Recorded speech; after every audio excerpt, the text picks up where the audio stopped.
Franchise Direct, le leader mondial de la mise en relation entre franchiseurs et futurs franchisés, présente Sud Radio, Osez entreprendre, Thomas Binet. Bonjour Thomas et bonne année. Meilleurs vœux, Oui, une année on va oser, vous allez voir. Osons les vœux, on en a bien besoin.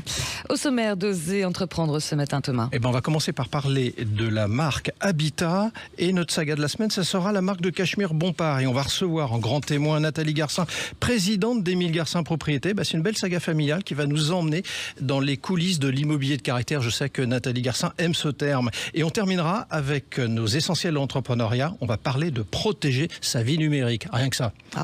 Allez, on commence avec les indiscrets d'Entreprendre. Thomas, en partenariat avec le magazine Entreprendre, vous nous faites entrer dans les coulisses des entreprises et vous nous parlez de l'enseigne d'ameublement Habitat placée en liquidation judiciaire. Oui, Laurence, parce que c'est la fin d'une belle histoire qui a démarré en 1964. Habitat voulait démocratiser le design et ce qu'elle fit d'ailleurs durant plusieurs décennies. Mais maintenant, c'est de l'histoire ancienne en venant de descendre définitivement le rideau de ces 25 magasins et abandonner au passage ces 383 collaborateurs.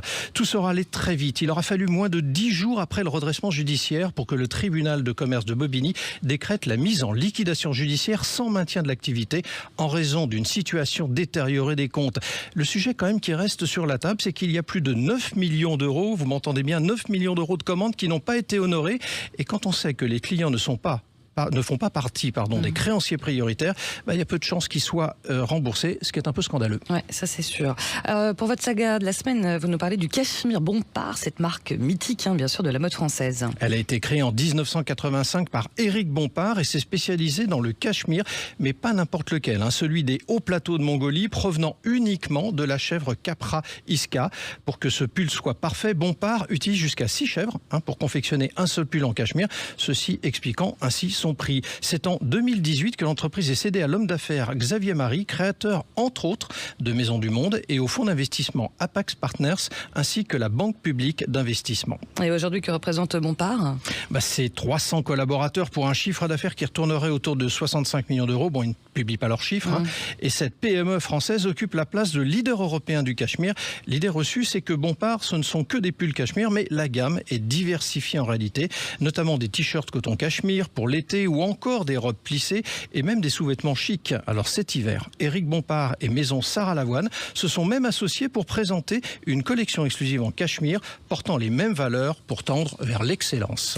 Allez, on passe au témoin de la semaine. Thomas, nous sommes avec Nathalie Garcin, présidente d'Émile Garcin Propriété, agence immobilière spécialisée dans les biens remarquables. Bonjour. Bonjour. Bonjour Nathalie Garcin.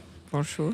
C'est une belle histoire que celle de votre famille, de la famille Garcin. L'entreprise a été créée par votre père, Émile Garcin, en 1963 à Saint-Rémy-de-Provence. Pourtant, ce n'était pas le chemin initial qu'il avait envisagé, vous allez nous en parler. Il avait fait ses études d'art et d'ébénisterie. Et c'est en raison d'ailleurs d'une rencontre avec un peintre, Albert Glaise, qu'il va le marquer par son enseignement, qu'il va affûter son esprit esthète et s'intéresse aux belles maisons et demeures historiques. Ainsi démarre la saga familiale, Nathalie Garcin ? Absolument. Et très jeune, il avait fait des études d'architecture, il dessinait très bien. Il aimait l'art, effectivement, et il s'est marié très jeune, et là, il a eu un bébé tout de suite, c'était moi, et il s'est dit, il faut que je travaille, il faut que je gagne de l'argent, et donc il a commencé sur le coin d'une table à vendre une maison à Saint-Rémy-de-Provence. Saint-Rémy-de-Provence, il n'y avait personne. C'était un tout petit village provençal, pas du tout à la mode.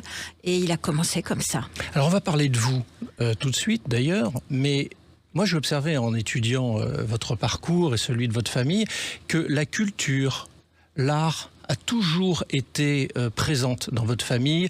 Vous racontiez qu'enfant, vous cachiez dans l'escalier pour écouter les discussions entre votre père, Thierry Leluron, Jean-Claude Brialy. C'était ça l'ambiance à la maison? Absolument, c'était ça, avec plein de gens incroyables tout au long de ma vie depuis que je suis née, et c'était formidable. Et nos parents nous ont fait rencontrer des gens formidables, nous ont appris le beau. Tout est subjectif, chacun a son beau, mais donc on a vécu dans les belles maisons et dans des beaux endroits toute notre vie. Et pourtant, votre père ne voulait pas que vous fassiez de l'immobilier. Oui, c'est-à-dire que C'est pas tout à fait ça. C'est-à-dire qu'il m'avait dit non. Quand je lui ai dit après quelques années dans la publicité, je lui ai dit je vivais à Paris. Déjà, moi j'aimais Paris alors que toute la famille était en Provence et n'a pas quitté la Provence. Et je lui ai dit je vais faire de l'immobilier à Paris. J'arrête la publicité. Et il me dit non, c'est pas un métier de femme. C'était encore un temps où c'était un peu macho. Et je lui ai dit si, je vais le faire. Et en fait, il m'a aidé. Il a accepté ma décision et il m'a aidé. Et après, quand il a vu que je réussissais, il était très fier. Alors, il nous a quittés en juin 2022, sauf erreur de ma part. Oui. Aujourd'hui, vous êtes avec vos deux frères également, Emmanuel et Antoine. Absolument. Vous dirigez l'entreprise.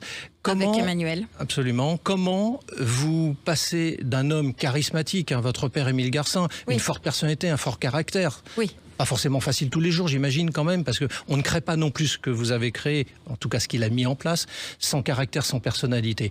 Comment aujourd'hui vous êtes passé de cette période à la période actuelle ? Oui, c'est vrai qu'il faut du temps. Ça n'a pas été facile au début. Surtout, je pense, pour mon frère Emmanuel, qui gère tous les bureaux du sud de la France, du sud-est de la France aujourd'hui. Oui, parce qu'il était avec lui. Parce que mon père était là dans le sud. Donc pour lui, passer derrière mon père, ça a été compliqué. Les gens, pour les clients, pour les gens avec qui on travaille, mais il a réussi. Il a réussi et aujourd'hui, il a pris sa place. Alors, précisons quand même, Émile Garcin Propriété, c'est quand même 30 agences en France, 5 à l'étranger, 150 collaborateurs et plus de 220 transactions en 2023. Bon, c'est une réussite indéniable, mais vous allez à votre rythme. Absolument. Vous voulez maîtriser votre croissance. Alors, vous n'avez pas forcément tort, parce qu'on a vu que d'autres qui ne maîtrisent pas leur croissance ont eu des difficultés.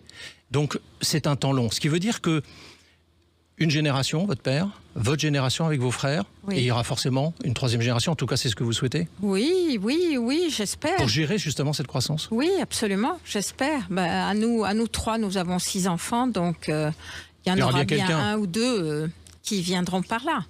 Absolument.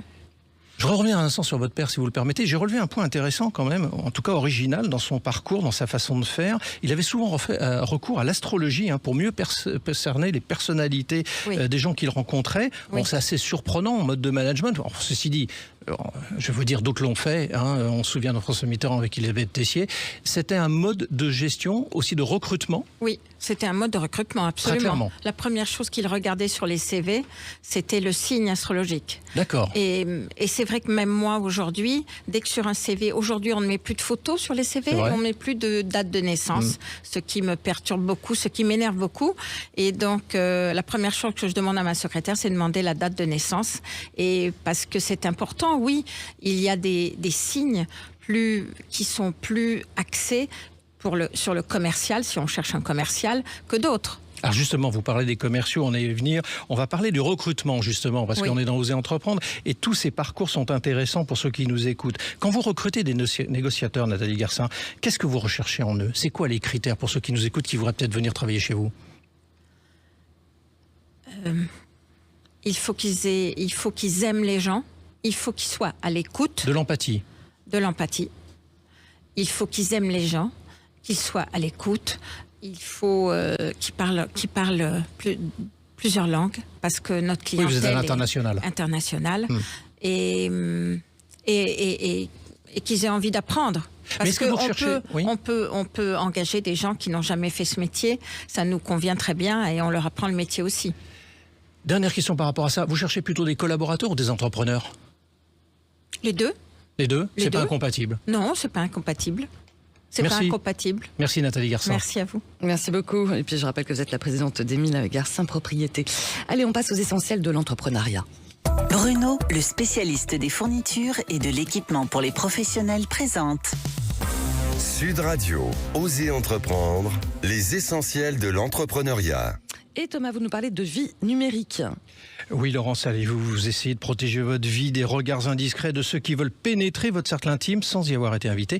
Mais que faites-vous de votre vie numérique ? Comment protégez-vous vos données ? Et là, tout le monde est concerné, professionnels et particuliers.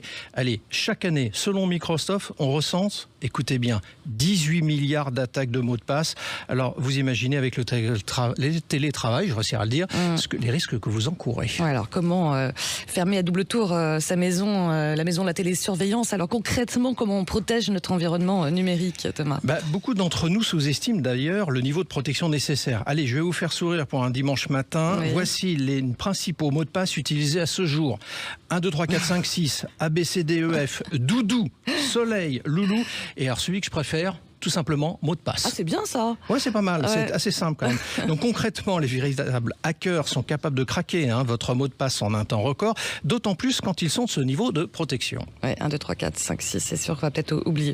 Quelles sont finalement les bonnes pratiques à retenir, Thomas? D'abord, changez vos mots de passe régulièrement, plusieurs fois par an, il faut le dire. Ensuite, ne pas utiliser le même mot de passe partout, ne pas créer des mots de passe avec un lien avec vous, date de naissance. Fait tous, prénom... Mais oui, tout le monde fait ça justement, c'est bien le problème. Le prénom de l'enfant, le nom du chien, j'en passe. Créez un mot de passe utilisant 12 caractères minimum et mélangeant lettres, majuscules et minuscules, chiffres et caractères spéciaux. Alors ici une alternative, il suffit de faire une phrase assez longue en y rajoutant les critères précédents. Et je vous donne un exemple. J'écoute la matinale week-end de Laurence Garcia. Ah, c'est pas mal. Dès 7h du matin, c'est bien ça, Laurence? Exactement. 7, vous l'écrivez en chiffres. Laurence, vous retirez AU, vous mettez un O. Mais vous faites des fautes. Retenir tous ces mots de passe, c'est insupportable. Mais dès que la possibilité se présente, favorisez aussi la double authentification avec votre téléphone. Et comme ça, vous n'aurez pas de soucis. Et si vous voulez en savoir plus, CNIL.fr, vous allez sur la barre de recherche, vous tapez générer un mot de passe solide et vous saurez tout. Et ben voilà. Peut-être comme mot de passe, oser investir. Tiens, c'est ce qu'on va faire dans quelques instants. On se retrouve, Thomas, et on sera c'est le 152e numéro. Et oui, déjà. Incroyable. Voilà. Autre idée de mot de passe. Allez, on se retrouve dans quelques instants sur Sud Radio. À tout de suite. Sud Radio, Osez entreprendre, Thomas Binet. Avec Franchise Direct, le leader mondial de la mise en relation entre franchiseurs et futurs franchisés.